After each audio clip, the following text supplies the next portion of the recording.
The satisfied husband blocked his wife's credit cards and waited for her to crawl back on her knees. But when he called her, it felt strange to return from the airport.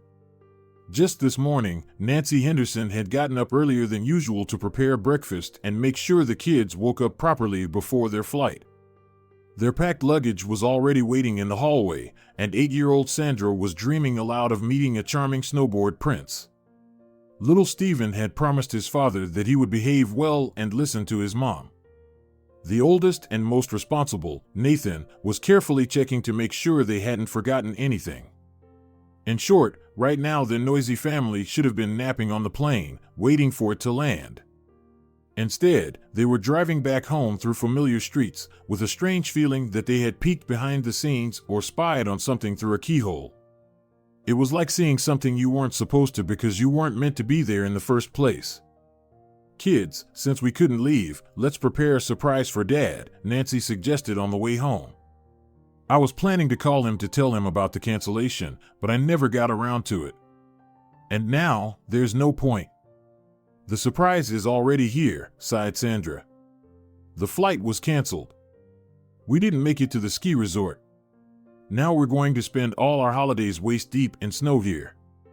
"Well, is that such a tragedy?" Nancy shrugged as she turned into their driveway.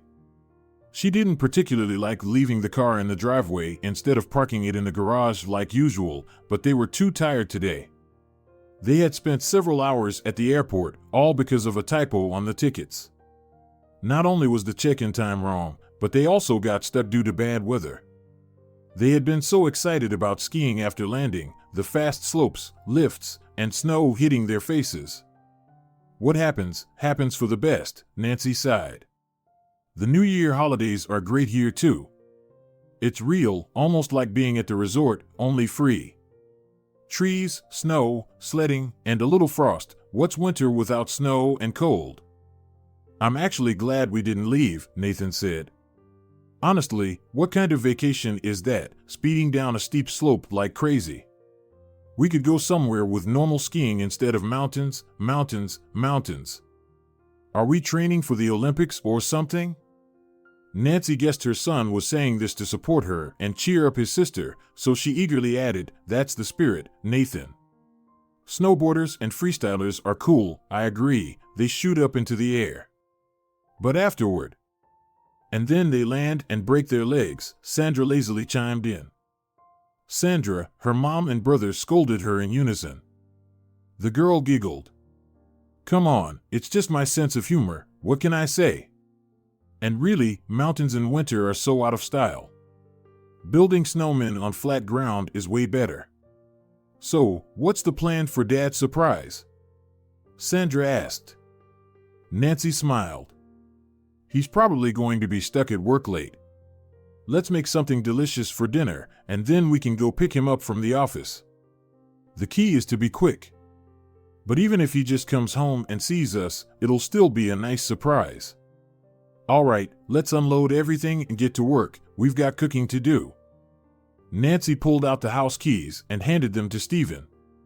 "You've learned how to unlock the door by now, right?" The little boy nodded proudly. "Then go ahead. But don't forget, as soon as you take off your things, what do you need to do first?" "Wash my hands," Stephen answered without missing a beat, and he dashed toward the elevator. He's growing up so fast, Nancy thought with pride as she watched her 5-year-old confidently pick out the correct key and insert it into the lock. "Looks like we've got a little locksmith in the making," Nathan chuckled, earning a light smack on the head from his mom. "Just a joke, it's my sense of humor." "Come on, jokester," Nancy said as they followed Stephen inside. Stephen, of course, acted with lightning speed as always. Entering the hallway, Nancy immediately tripped over the scattered belongings of the youngest: boots, hat, jacket, mittens. It seemed that Stephen had simultaneously shed all his winter gear and scattered it in all directions. "Stephen," she called out sternly, but the little one was already rushing towards the bathroom door. "I'm going to wash my hands." "Stay still, you little devil."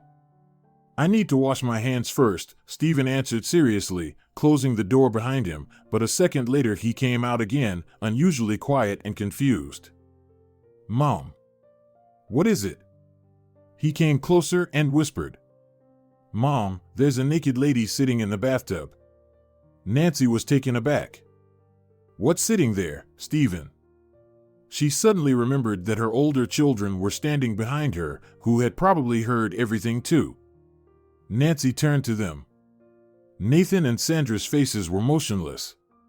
Either they didn't believe Stephen's words, though most likely they didn't believe their own ears, and Nancy understood them in this. "So, I'll go check for myself, and you all stay here." Nancy strode toward the bathroom and flung the door open. No, Stephen hadn't been imagining things. There really was a naked woman sitting in the bathtub. She was voluptuous, with long, dark red hair. Her pale face was accentuated by bold, bright red lipstick. Floating in the bathwater were crimson rose petals, one of which clung to her soft, white shoulder. "Hello," Nancy said, simply because she felt like she had to say something, though nothing sensible came to mind. "You, she continued, realizing she was babbling nonsense, must have the wrong address. This isn't a bathhouse. Were you looking for a spa, perhaps?" Nancy bit her lip, trying to force herself to stop talking. What was she saying? Something more fitting was needed, something that matched the absurdity of the situation. "Where's the bunny?" the naked woman squeaked. "The what?"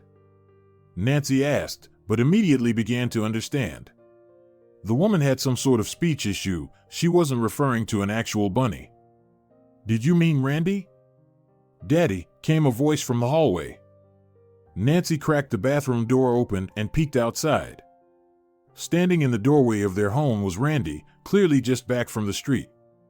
He seemed to have rushed home, brimming with good spirits. This was obvious from the wide grin that he hadn't yet managed to wipe from his face upon seeing his unexpectedly returned wife and children. It was also obvious from the bottle of champagne he was holding in his hand. Sandra and Nathan stared at their father, speechless. Stephen glanced back and forth between his mom and older brother, also saying nothing. Randy finally spoke, his voice uncertain. I decided to take the day off." "Why didn't you leave?" "The flight was canceled," Nancy replied mechanically. "Oh," he nodded. "I thought you'd already gone." "I went out to get champagne." "I see."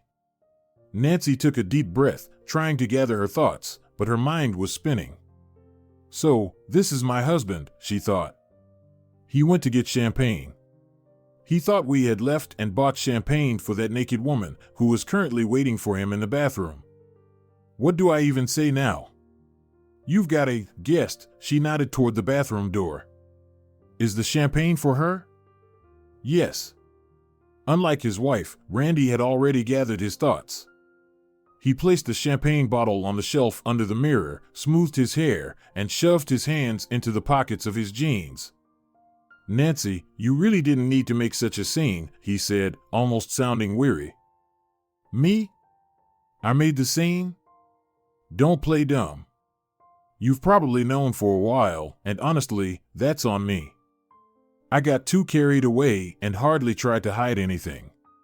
Only a complete idiot wouldn't have figured it out. But I thought you were acting like a wise woman who understands that family is more important than some fling, and you didn't make a fuss. In fact, I admired you for it, was even proud of you. Who would have thought it would all end so cheaply? Why did you come up with this canceled flight, come back home, and worst of all, let the kids see everything? Couldn't you have just waited for this whole thing to burn out on its own?" "What do you mean, burn out?" came a shrill scream from the bathroom, followed by a loud splash of water. She must have jumped out of the tub, Nancy thought. Just in case, she pressed her back against the bathroom door. The last thing she needed was Randy's lover running out into the hallway stark naked. "What do you mean, burn out? What story? Sweetheart, what did you promise me? You said you loved me. That you'd waited your whole life for me. That you regretted not meeting me sooner." The woman banged her fist against the door hard. Nancy braced herself more firmly. Nathan, quick to react, rushed over to help. "At least throw a towel over yourself," he shouted, holding the door shut. "There are kids here." "What did you promise me?" the woman screamed. "What did you tell me? Remember? That you'd divorce her. You just needed a little time." "And what? I was supposed to tell you the truth." Randy barked back. "That I just wanted a little fun? How was I supposed to know you'd be such an idiot?" "Seems like you're surrounded by idiots," Nancy panted, barely holding back her husband's furious lover. "Your wife is an idiot who didn't know a thing. Your mistress is an idiot, too. I've had enough of all of you." Randy roared, veins bulging in his neck, his face flushed with rage. At that moment, he hardly looked human, more like some wild, furious beast. "You scumbag, you have no shame." The woman in the bathroom attacked the door with such force that it threw Nancy off to the side. Out of the corner of her eye, she saw Nathan's foot slipping on the smooth laminate floor. "Sandra!" Nancy shouted. "Take Stephen away!" Sandra gasped and quickly covered Stephen's eyes with both hands. Just in time, too, as Randy's lover, without bothering to cover herself, stumbled out from behind the door and fell onto the floor. "I told you to grab a towel," Nathan grumbled, rubbing his strained leg. "Have you no shame? Come on, Stephen, let's go for a walk." Sandra, keeping her hand firmly over her brother's eyes, led him out of the apartment. "And we'll be going too," Nancy said, standing up. "Looks like we came at a bad time." "Awkward. Maybe you don't have to go?" Randy asked. "We can sort this out calmly." "No," Nancy smirked. "You know, if the kids and I hadn't seen this whole show, maybe. But now? No way. You'd better deal with this." She gestured toward Randy's lover. The young woman sat on the floor, quietly sobbing. Her wet hair dripped, and the flower petals clung pathetically to her back. The whole scene looked pitiful, as if the curvy woman had somehow rolled naked through a pile of trash. Nancy stared at her with a strange mix of disgust and curiosity. Randy stood in stunned silence. He probably felt much worse than anyone else at that moment. After all, both his wife and mistress had every right to be angry and cause a scene, but he had no room left to protest, only shame. And shame there was, humiliated in front of everyone. It was a disaster. For some reason, Nancy thought that maybe he did deserve some sympathy, but certainly not from her. She just didn't have the energy for it right now. "This really did end cheaply," Nancy mumbled. "That's the one thing you got right, cheaply." "Nathan?" "Yeah, I'm coming," her son responded. "Just grabbing my jacket, then we can go." "Nathan," Randy called, but his son acted as if he didn't hear him. Instead, Nathan extended his hand to his mother.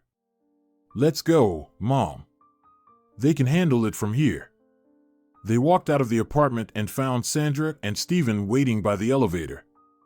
"At least we didn't unload everything from the car," Sandra remarked. "Not that we had much to unpack anyway." "No big deal," Nancy replied. "We'll come back for the warm clothes later. But for now, why are we just standing here? Let's go." "And where exactly are we going?" Nathan asked, stepping outside and heading toward the car. "Seems like that's the real question right now." And he was right. Leaving was the easy part, it turned out. But leaving to somewhere? That was a whole different story. "We'll go to the village," she said, making the decision on the spot. "It's Grandpa's old house. We'll head there now. Rest, spend the night, and then—" "Wait." Randy's unnamed lover came running out of the building, wearing an unbuttoned sheepskin coat and waving her hat frantically. "Wait, please, wait." She stopped in front of Nancy, panting. "I know this is really bold, but could you give me a ride?" She smiled sheepishly. "I live out of town, and the buses have already stopped running. I'll be stranded here till morning with nowhere to go. I'm scared." "There's no room in my car," Nancy cut her off sharply. "Kids, get in, quickly. Sandra, don't forget to buckle Steven up. And make sure you're strapped in properly, too. Please, the girl sobbed now, crying openly. I really have no one else to ask. What, am I supposed to sleep on the street? Oh, for God's sake, Nancy muttered through gritted teeth.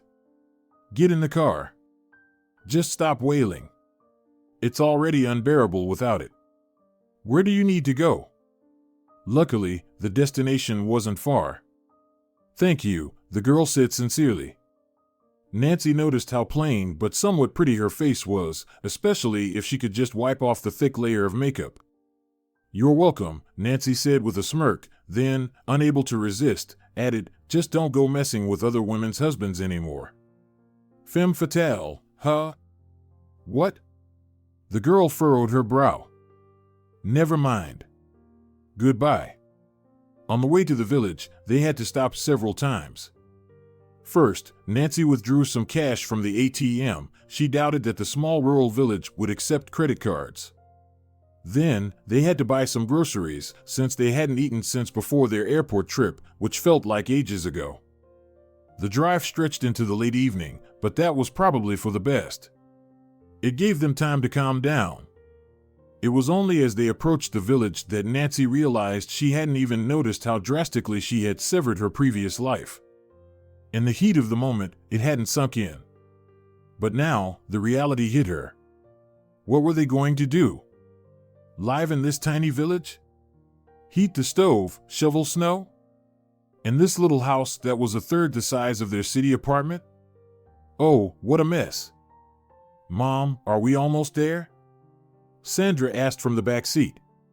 Steven's already asleep, and I'm so tired too. We've arrived. Nancy stopped the car. Look, there's our house. To get closer to the little cottage, they had to trudge through a snowy field. Well, for most of them, it was just about 10 meters. But when you're sinking into the crunchy snow up to your ankles while carrying a little one in your arms, then yes, those 10 meters feel like an eternity. Nancy pressed on, forging a path for the children. Serves me right, she thought bitterly, biting her lip. This is what happens when you forget your roots and don't come back. What, did you think you could just become a city girl in the 130th generation? With a wealthy husband and an apartment in a new neighborhood? Well, now you're trudging through the snow, and don't you dare complain. You brought this on yourself. Snow quickly packed into Nancy's winter sneakers, which were still city shoes, not meant for country walks. It was invigorating, infuriating, and invigorating all at once. Sometimes, it felt like that. Mom, a whiny girl's voice came from behind her. I'm tired. We're almost there, Nancy replied without turning around. We've almost arrived. Just hang in there a little longer. Mom, why did we come here? We could have just booked a hotel for the night. Nancy felt the urge to snap back, even though she knew it wouldn't lead to anything good. After all, they all said the same thing. But, God bless him with health and a good bride. Nathan intervened. Do you really think the snow would have melted in one night? We'd still have to come here in the morning anyway. So just be quiet. And if you're tired, then. He took off his heavy hiking backpack and tossed it onto the snow. Hop on, I'll carry you. It'll be like a sled ride. Thanks, Nathan, Nancy said sincerely. What would I do without you, son? The gate they had struggled to reach was locked from the inside. Nathan shook his head, then clapped his hands in excitement. Hold on, I'll get it open. He pulled himself up and climbed over the fence. Ah, it's great that the snow's knee-deep here, his cheerful voice rang out a moment later. Sandra, get off the backpack. There's a thermos of hot water in the side pocket. Bring it here. Are you planning to drink tea or something? His sister exclaimed, but she still retrieved the thermos. Dumbbell, I'll splash some boiling water on the latch to thaw it out, and you can at least trample the snow around a bit. Otherwise, the door won't open. Do we have the keys to the house? Nathan asked as his mother and sister managed to step inside. Yeah, Nancy reassured him. Just grab them from my pocket, otherwise, Stephen is going to fall asleep for good. Indeed, the little boy she held in her arms was softly snoring, lost in his 10th childhood dream. Nathan carefully inserted the key into the lock and turned it twice. "Let's hope this part goes smoothly," he muttered under his breath. "Come in, I'll get the bags." Nancy entered the house first, and as soon as she stepped over the threshold, a peculiar smell hit her, not the comforting scent of home. "Yeah," her daughter whispered behind her. "Not exactly welcoming." "All right, hand me Stephen, and you get undressed. Or maybe don't. The stove isn't lit." "Well, we'll figure that out," Nathan huffed as he dragged their bags into the house. "First of all, I gathered some fallen branches while we were walking. And then, just now, I checked the shed. There were a few pieces of dry wood, so we'll be warm enough. And also..." He yanked the zipper on his backpack and, with the flair of a magician pulling a rabbit from a hat, produced a hot plate, a powerful power bank, and a flashlight that shone so brightly it could easily substitute for a chandelier. "We're set," Sandra exclaimed. "Shine that over here. I need to put Stephen down in bed." "Coming right up." Nathan quickly took off his winter jacket. "Now let's go. The bed's going to be freezing, that's for sure. We'll lay him on my jacket and cover him with yours. That way, he won't get cold." Quietly chatting, they went into the bedroom to lay the little one down. Nancy, left alone in the room, approached the old vanity and gently touched the cold mirror. There wasn't much light, just the moonlight streaming in through the window, but that was enough. "Here I am, back home," she thought. "I've returned. But what do I do next? Who knows?" Little Stephen stirred in his sleep, and Sandra quietly began to sing a lullaby to him. Nathan came out of the bedroom. "What's wrong, Mom?" "You look frozen," he said softly. "Let's get settled. I'll light the stove now. We should at least have some tea." "And you can." "And I'll see what we can snack on," Nancy replied. That evening, she owed everything to her eldest son. And she knew it. If it weren't for Nathan, she would have probably lost her mind. How wonderful it was to have him, calm, level-headed, and collected. "Nathan, do you need help?" she asked, peeking into the kitchen. "We have some tea and a bit of cookies. Everything else needs to be cooked." "We'll make do with what we have," her son replied. "We'll snack and go to sleep. Tomorrow we'll tackle everything properly. We'll find pots, plates, and all that. By the way, we do have mugs." He waved toward the kitchen cupboard. "Over there." Sandra had evidently fallen asleep while cradling the little one. The bedroom was enveloped in a sleepy silence. "Let them sleep. They've had a long day," Nathan said, handing his mother a mug of hot tea. "I'll go cover both of them." "And you should lie down too," Nancy advised. "Even though you're trying to stay awake, you're still tired. Lie down on the couch in the living room, and I'll sit here for a bit longer, drink my tea. Then I'll go to sleep as well. The bed in the bedroom is wide enough. You get some rest." "True enough." Nathan yawned widely. "We'll have a lot to do tomorrow. I'll go catch some sleep." For a while, she could hear her son tossing on the couch and mumbling to himself, but then it fell completely quiet, and Nancy was left alone in that silence. Despite her fatigue, she didn't want to sleep. She sat still, warming her hands on the cooling mug and listening intently. She was trying to understand how this unjustly abandoned home received her back. Was it glad to have her? Happy just to have the stove warming up again and soon to be filled with lively voices? Or was it holding a grudge against her? The traitor. And reluctant to accept her back under its roof. Nancy listened closely but couldn't decipher the house's response. It seemed to wait, ready to be shaped by its new inhabitants. They would fill it with joy and laughter. The house would be happy. It would be cared for and cherished, and in return, it would offer warmth and coziness. Homes are like that, after all, they are grateful. She touched the surface of the table with her palm and smiled, feeling the familiar tiny scratches made by a knife. Nothing in this little house had changed, nor would it ever change. Here was the table that her grandfather had built with his own hands. There was the window that framed the clear winter sky. The stars shone as brightly as they had during her distant childhood. She had never seen such bright stars anywhere else. Nowhere, ever. Many years ago, little Nancy had sat here on her low stool, watching her grandmother deftly handle the dough. There seemed to be no magic in it. She cracked a few eggs into a large pot, poured in some flour, added milk, kneaded it, and then placed it closer to the stove. And then, if you looked closely, the dough would come to life, swell, and become beautiful. If you squinted and stared at it for long enough, you could see the dough breathing. And soon the house would fill with the beloved aroma of fresh bread. It was the scent of comfort and home warmth. And her grandfather, after all, was a true magician. In his hands, an ordinary, uninteresting piece of wood would transform into a little bird, and a dry branch into a funny, not-so-mean snake. Nancy had a whole menagerie on her bookshelf made up of her grandfather's gifts. There were birds, snakes, scaly lizards, and elephants. But what she loved the most was the bear with her little cubs. No one knew how long it had taken her grandfather, but somehow, almost as if it were incidental, he had crafted a real fairy tale. The bear was lounging on a forest glade, lazily sharpening her claws on a stump. Nearby, the little ones were frolicking.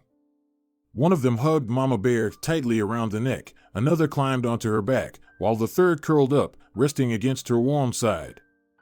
Nancy gave names to all three cubs and invented different stories for them. Grandma and Grandpa loved to listen to them too.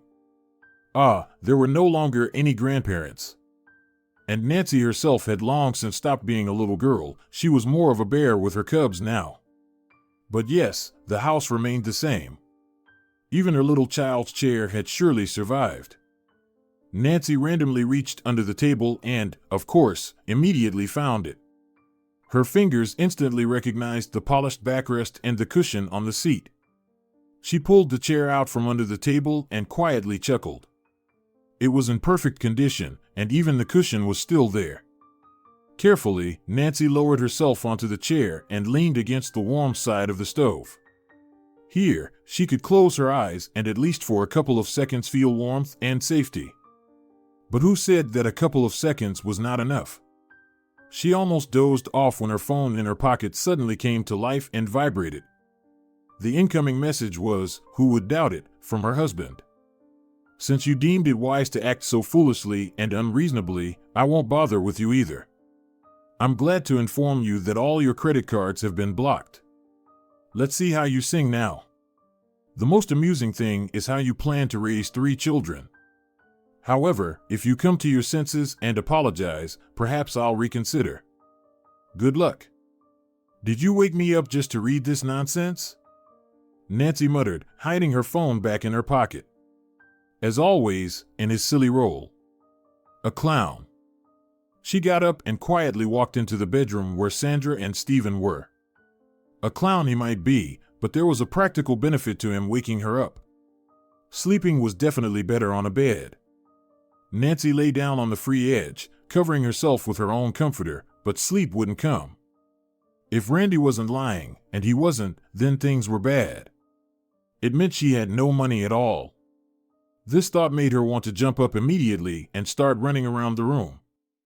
For some reason, whenever she was extremely anxious, she always had the same reaction, to stand up and run. Or at least walk quickly until she felt calmer. Asterisk asterisk no asterisk asterisk comma asterisk asterisk she forbade herself. I'll wake the kids. So, no more money. Divorce was inevitable, along with property division and child support, but that was a future concern. I do have a car, Nancy remembered. If I sell it, but no, she couldn't sell it. The car was in her husband's name. So that option was out too. The only thing left was to start looking for a job, right from the morning. Well, that's fine. I've probably spent enough time at home. But right after this thought, despair crept back in. Of course, she had an education. In between looking after the kids, Nancy had worked at the city's Palace of Creativity. She was a teacher of additional education, running drawing and modeling classes. Of course, it hardly paid anything, but Randy had always earned well.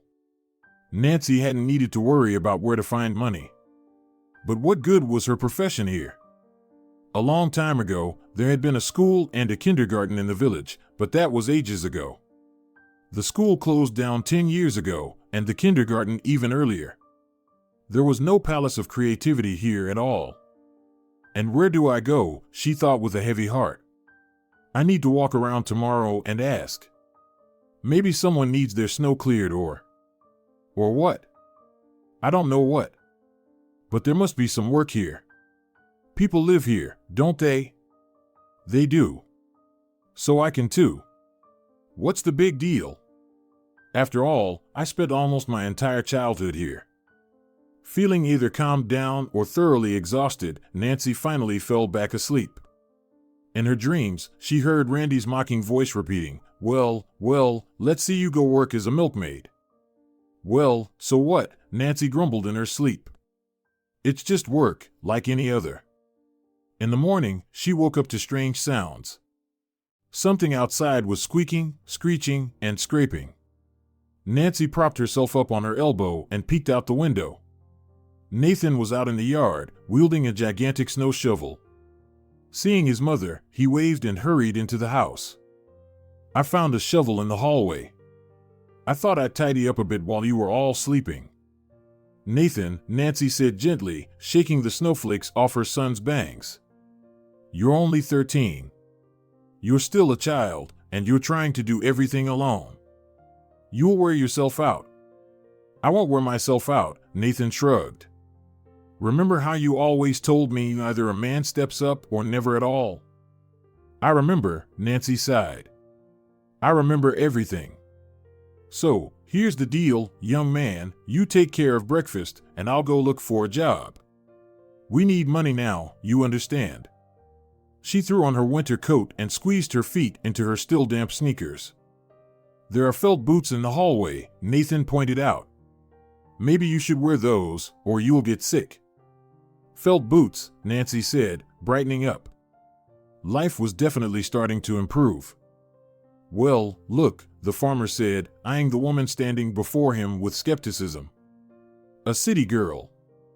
You might have grown up in the village, but you're not used to manual labor. Just look at those little hands. They're so pale, like a child's skin. Nancy didn't trust him much either. The farm was large, and the locals said he was stingy. He paid little and demanded a lot, which was why workers didn't want to come to him. However, Nancy reasoned that there was no other work for her here anyway, so she decided to give it a try and headed straight for the farm. So, how are you with birds? Can you handle them? And what about the pigs? Not with the birds, Nancy shook her head. My grandfather had pigs, but I didn't deal with them. However, I can easily manage goats and cows.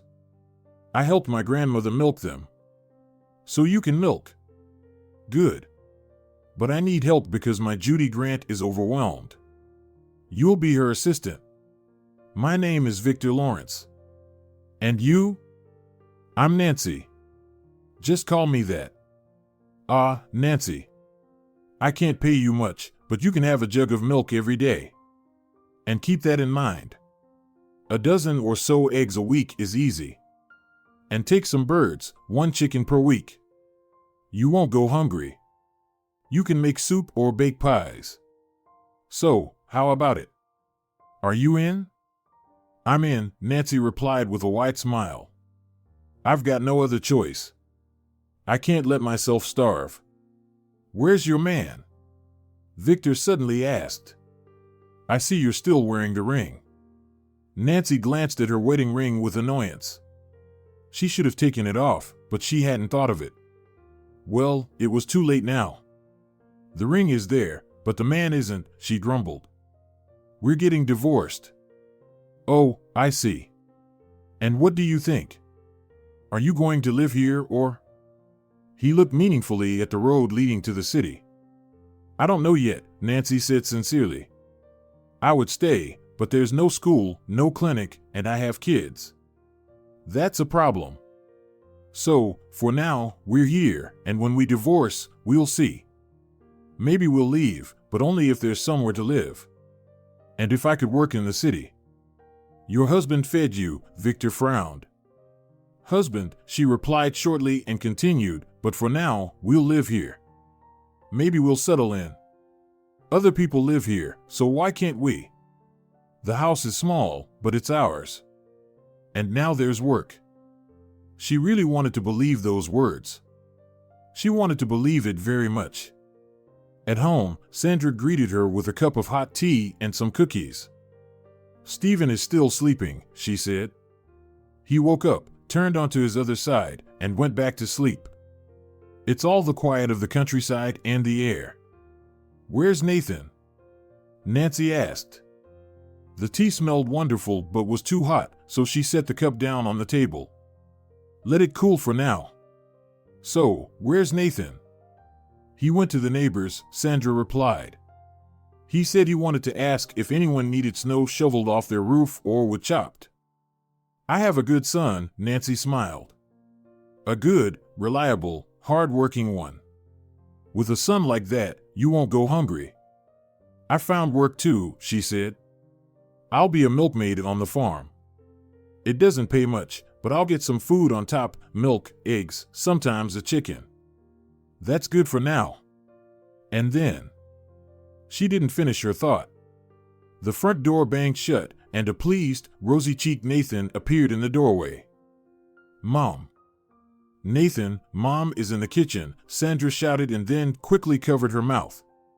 But Stephen is sleeping, she whispered, only to start laughing. Let him wake up. It's about time. Mom, I come bearing gifts.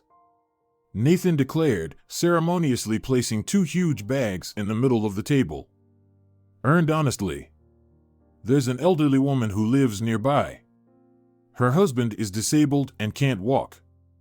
I shoveled the snow off their roof, and then I cleaned their shed and walkway. They don't have much money, so they paid me in groceries.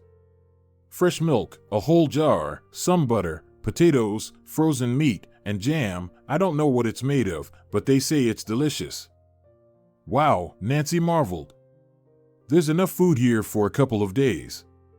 And then She suddenly fell silent and listened closely. Did Stephen wake up? Is he coughing? She quickly walked to the bedroom. Stephen was indeed coughing without waking up, and his cheeks were flushed bright red, far too bright. Nancy leaned over her son and felt his forehead. Just as I thought, he has a fever. Mom, the little one murmured sleepily, reaching out for her. I'm here, sweetheart. Nancy picked Stephen up in her arms, and at that moment, she felt hot, as if she had been doused with boiling water. It seemed the fever was even stronger than she had initially thought. I'm cold, Stephen said. Yes, just a moment. She hugged her son close and walked into the kitchen. We need a doctor. Do we need to go to the hospital? Nathan raised his eyebrows. I don't know. The fever isn't too concerning. We can just rub him down with cold water, but the cough. I want to have a doctor listen to him. I'll try calling an ambulance. Maybe they come out here. Although. With a trembling hand, Nancy dialed the number. To her surprise, the doctors arrived quickly. Nancy had been sure she'd have to wait a long time and had prepared herself for the possibility of driving to the city if necessary. It looks like pneumonia, Mom. We need to take him to the hospital. Gather your things, lie down with the baby. Me? Nancy could barely speak. I can't. I'm all alone with the kids. I have no one to leave them with. And I need to work at 4 a.m. 4 a.m.? What do you do? I'm a milkmaid at the farm nearby. And where's the father of the children? He. No father, Nathan interjected. Maybe I should go with Stephen? And how old are you? 13. Then you can't go. Well, here's the plan. We're taking the boy now. Mom, you're coming with us. It won't be long. We need to process some paperwork. Then you'll return, but the little one has to stay in the hospital. Alone? He's just a baby. Nancy faltered. Stephen was small. What other options did she have? If she didn't go to work, in a day or two they would have nothing to eat. Don't worry, the doctor reassured her. You're not the first, and it happens. He'll be taken care of. We have very good staff. And please don't think of those horror stories about poor, neglected children forgotten in hospitals. That won't happen with Stephen. Is that for sure? She asked, her voice cracking. Of course. And don't cry. You'll frighten the child. Get ready. Tomorrow after work, you can come visit your little one. Strangely enough, the doctor's face was sympathetic. Nancy had been bracing herself for reproaches, accusations of maternal callousness, and threats of calling social services. She had often read about such situations and mentally judged mothers who could leave a child alone in the hospital like that. Now she knew that often it wasn't a choice for the woman, but rather the lack of one. The doctor's words of comfort and his calm tone were so unexpected that Nancy nearly burst into tears. As the doctor stepped out of the house, he lingered in the doorway and said softly, "Don't be too hard on yourself. Everything will be fine. I've been working in the suburbs for 3 years. You know how many people like you there are? Don't be afraid. Take what you need, and let's go." Nancy, almost in a daze, pulled out her son's clothes and documents from her backpack and put on her jacket. "Let's go." The hospital was loud and unnaturally bright. The glaring lights made Nancy's eyes hurt. They immediately brought down Stephen's fever and then placed him in a room with 2 other boys. Those boys were, of course, lying with their mothers, and Nancy felt as if those mothers were looking at her with judgment. They quietly whispered to each other, throwing disapproving glances her way. "How can you leave such a little one?" one of them finally asked. "Where are you going?" "I have 2 more kids," Nancy replied bitterly. "And work. Do you think I want to leave him?" "What, don't you have any grandmothers or maybe a husband?" "No one." She hesitated, then continued, "Please, I want to ask you to keep an eye on Stephen. I'll leave you my phone number. I have no one else to ask. And She slipped her wedding ring off her finger and handed it to the woman standing closest. "I have some earrings, but they're at home. I'll bring them tomorrow." The woman looked at Nancy skeptically but took the ring anyway. "All right," Nancy said, relieved. "I'll write down my phone number for you. Call me anytime. See you tomorrow." She turned back to her son. His fever had subsided, and although he was still coughing, his little face had brightened. Children recover quickly. "But I'm not a bad mother," she reassured herself. "I just don't have a choice." Stephen gently touched his mother's face with his little hand. "Don't cry. I'm okay." "But Nancy hadn't even noticed that tears were rolling down her cheeks. She quickly wiped them away with her palm. "I'll come right after work," Nancy promised. "Right away." She kissed her son on his curly head. Stepping out of the room, she paused in the hallway by the window, feeling sick with fear for her son and anger at her own helplessness. Nancy pulled her phone from her pocket and dialed her husband's number. Randy answered immediately, but from the sound of his voice, he was clearly not sober.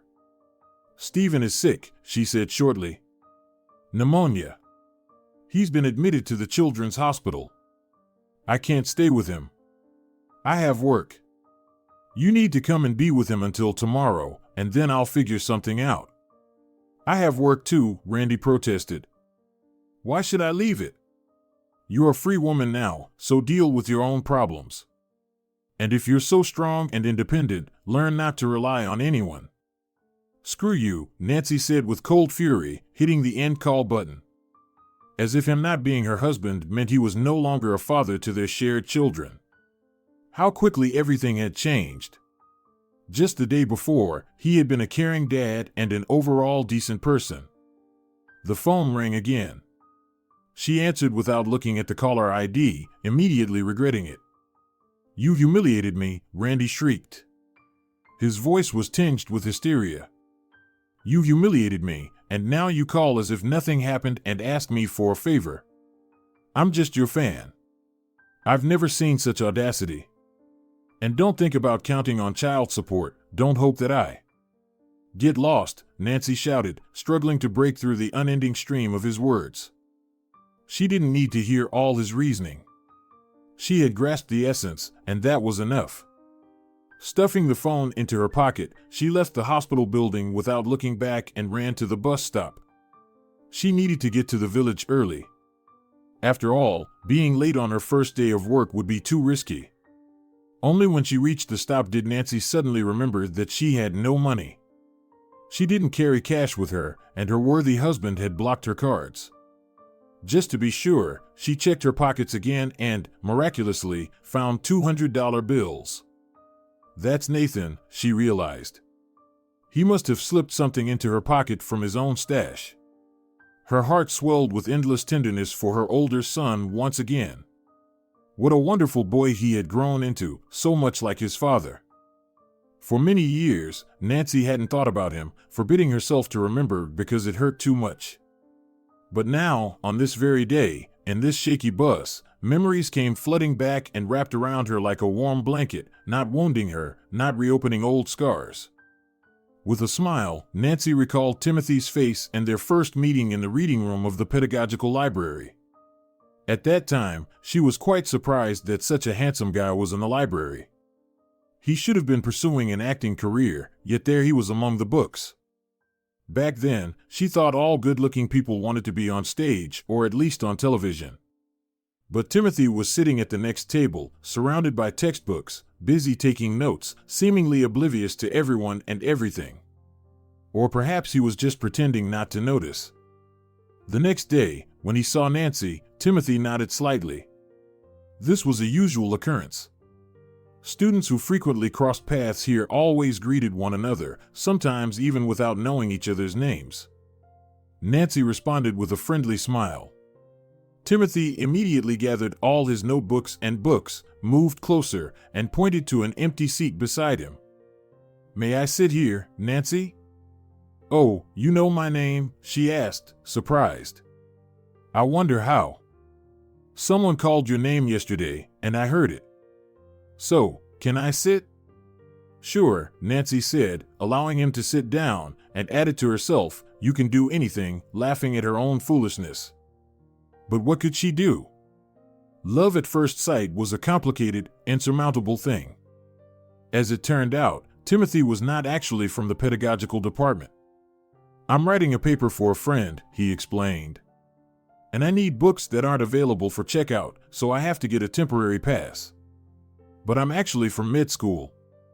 Nancy listened to him with eager curiosity. Honestly, she didn't care where he studied. She was surprised to realize he could have been a linguistics or geology student, and it wouldn't have mattered at all. She just wanted to be near him, to listen to his voice. What happened next was a blur in her memory, without details or any clear sequence of events. For some reason, she remembered the autumn sun shining and the golden leaves rustling beneath her feet. She recalled ice cream in a waffle cone and a street musician by the waterfront. That's true, because we were very happy then, Nancy concluded.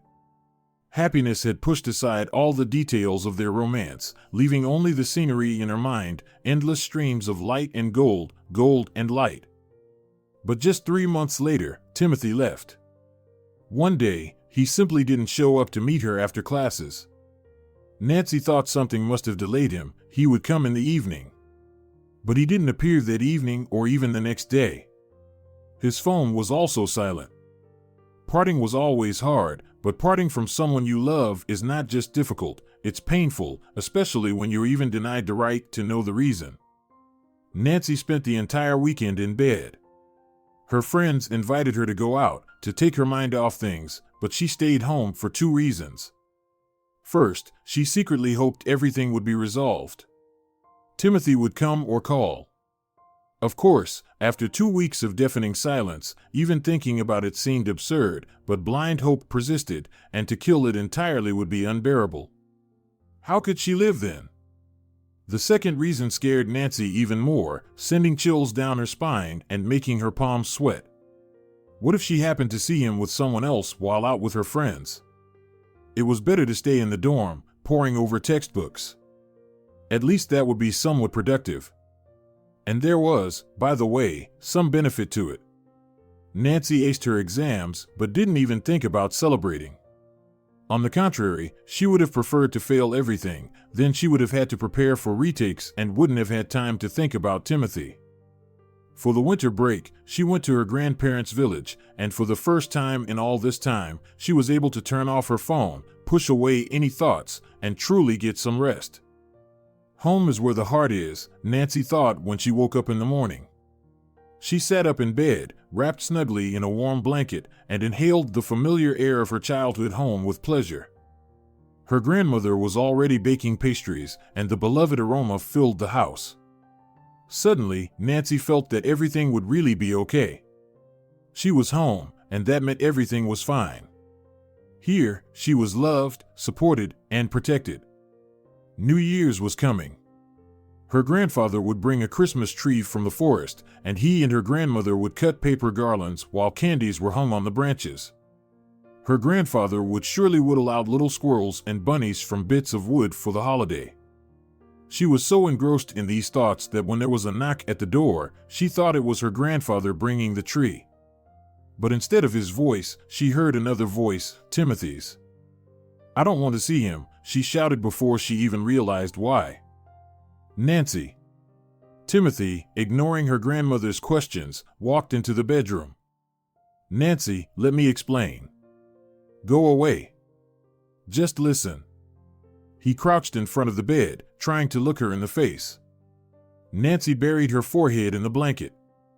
"Go away." "Fine, but let me just say this. Nancy, my parents are dead. Listen, I didn't know anything either. They were coming to visit me. I thought they would arrive, and I would introduce you to them, but there was a snowstorm on the highway. The car lost control. My dad didn't have time to do anything, and they rolled over. I couldn't think of anything. I kept thinking, I'll sort it out, bury them, call you, but I couldn't, you understand?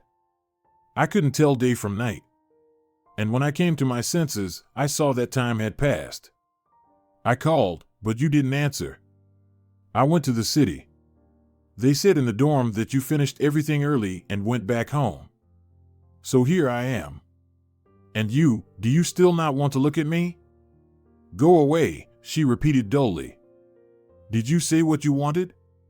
Then get out." She didn't lift her head, neither when she heard his footsteps toward the door nor when they stopped. Timothy stood in the doorway for a long time, looking at her, and then he left. "You're wrong to be like this," her grandmother reproached her. "The boy is in trouble." Nancy didn't respond.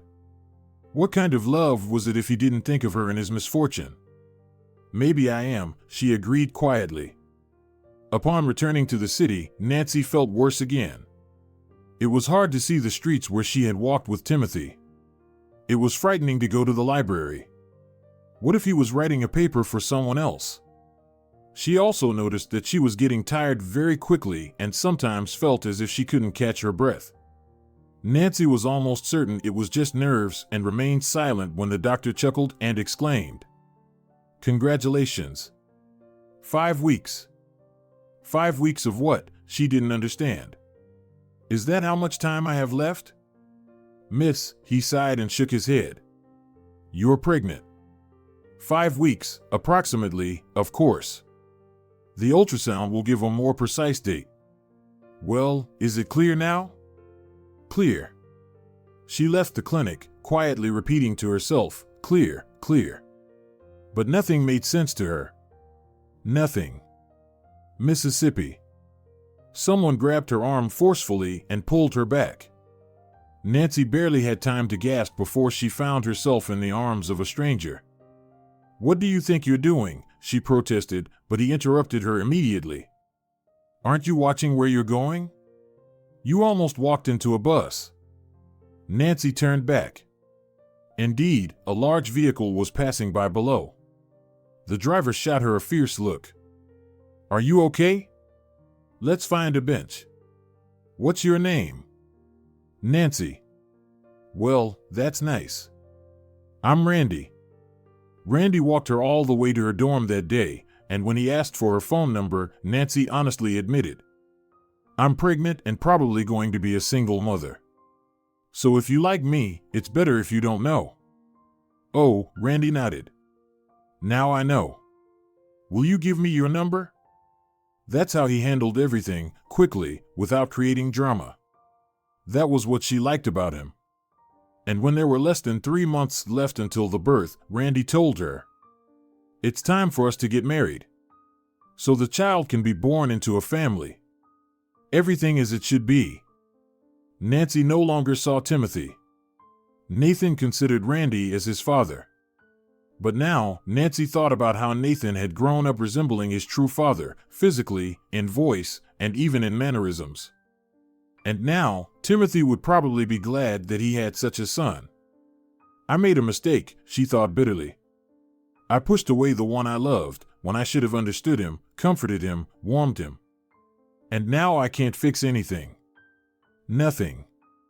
The bus slowly approached the stop, sliding on the icy road. It felt like she had woken up, remembering was pointless. She had overthought things and felt upset, but what was the point now? There were tasks piled high. The kids were waiting at home. Stephen was still in the hospital, and there was. What else? Yes, there was work too. And she would need to tidy up the house and file for divorce. But that could wait until Vanya was discharged. She walked to the doors and jumped down from the bus steps even before it had come to a complete stop. The stop was situated in an interesting place, across the road from a rural cemetery. It seemed a bit grim, but on second thought, it was convenient. Some people from the city came to visit the graves of their loved ones, and one couldn't just walk past. I haven't visited my grandfather's grave yet, Nancy thought, and without hesitating, she walked toward the cemetery. It was a pity that her grandmother had been taken to another city. She had decided to visit an old friend shortly before her death and passed away there. She had gone peacefully, simply not waking up one morning. It was far to take her back. The heat had been unbearable then. They buried her far from here. And her grandfather hadn't lived a year after her death. Nancy walked along the snow-packed path, occasionally glancing at the inscriptions on the tombstones. It made her feel worse. She didn't want to look up. There was Michelle. She was an excellent seamstress, and her grandmother would bring her pieces of calico from the city. Michelle Guzman sewed for everyone in the whole village. And there was Harry Davidson. How many years had he been the forest ranger here? Teaching the kids about medicinal herbs and edible berries. And, no, better not to think about it. She lowered her eyes and walked quickly ahead, not allowing herself to look around anymore. She was only 10 steps away from her grandfather's grave. Oh! Nancy gasped, nearly bumping into a man who was standing with his back to her. Did you know my grandfather? She asked. He slowly turned toward her. No, the man smirked. Only his granddaughter. Hello, Nancy. Timothy? She couldn't help but recognize him. He and her son looked so much alike, like 2 peas in a pod, except the father had a touch of gray at his temples. Timothy, is that you? Yes, exactly. How have you been? I'm living here in the old house now. I just moved in with the kids yesterday. And your husband stayed in the city? I don't have a husband, she replied sharply. We're getting a divorce. Quickly, to change the subject, she asked, so, what about you? Why are you here? He shrugged. You won't believe it. I wanted to learn something about you. I remembered that your grandparents lived here, but I couldn't remember where your house was. I decided to ask the locals. They said, Nancy lives in the city, but you can find her grandpa over there. They were probably joking. I came here, and here's the cemetery. Nancy bit her lip.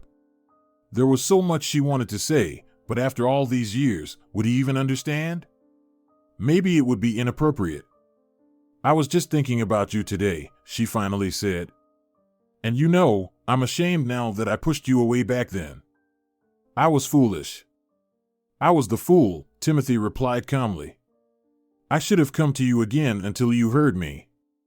But my pride got in the way. She smiled at him. Now that the long-standing guilt had been lifted from her soul, she felt light. It was as if her shoulders had relaxed.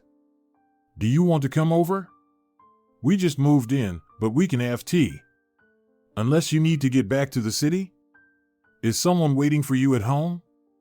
No one's waiting. I live alone. And tea is exactly what I need. I'm a bit cold. He didn't even think about pretending. It was very recognizable. Timothy had always been like that, and so was Nathan. They never pretended to be someone else.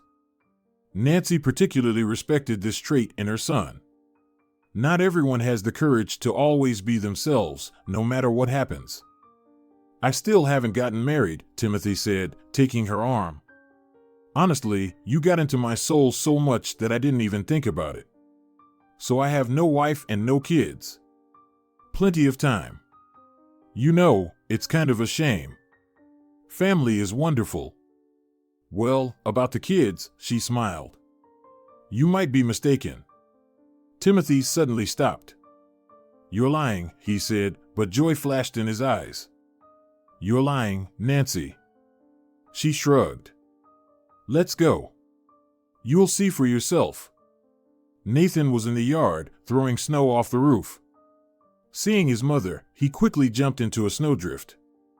How's Stephen, Mom? Stephen is doing well. I'm going to see him again tomorrow. And Stephen is. Timothy hesitated. He's my youngest. He's in the pediatric ward right now. Pneumonia. In the pediatric ward? Timothy's eyes widened in surprise. Why didn't you tell me? Oh, right, how could you know? I work there, Nancy. Don't worry about your son. I also have an apartment close to the hospital. You should stay there. It'll be easier for you to visit him. I can't, she sighed. I've got a job here. I'm working as a milkmaid. I see, Timothy stretched the word meaningfully. Well, here's the thing, we need to sort this out. You can't bring your child back here after the hospital. The house is old, it's obvious. And there's not even a clinic nearby. No, Nancy, this won't do. As a doctor, I forbid it. You'll live in the city. There's plenty of space. No more farm for you. The boy will need to recover and spend a lot of time outside. You have to be with him. Mom, Nathan gently reminded her of his presence. Maybe we should go inside the house? Oh, let me introduce you, Nathan. This is. My name is Timothy. He reached out his hand to her son. Your mom and I go way back. Nathan, let's go inside. Sandra will warm up some tea. Timothy's face froze in joyful surprise. It's like looking in a mirror, he whispered to Nancy. Does the boy know? No, we can tell him later. Mom, Nathan knocked on the window. What are you doing out there in the cold? Come inside. We'll be right in. Suddenly, Timothy wrapped his arms around Nancy's waist and pulled her around the corner of the house. We haven't seen each other in 13 years, and you're not going to kiss me? And Nancy laughed happily, embracing her beloved. We foolishly didn't kiss for 13 years, but now it seems we'll have plenty of time for that. And she was right. If you enjoyed the story, please support it with a like and a comment. All the best to you.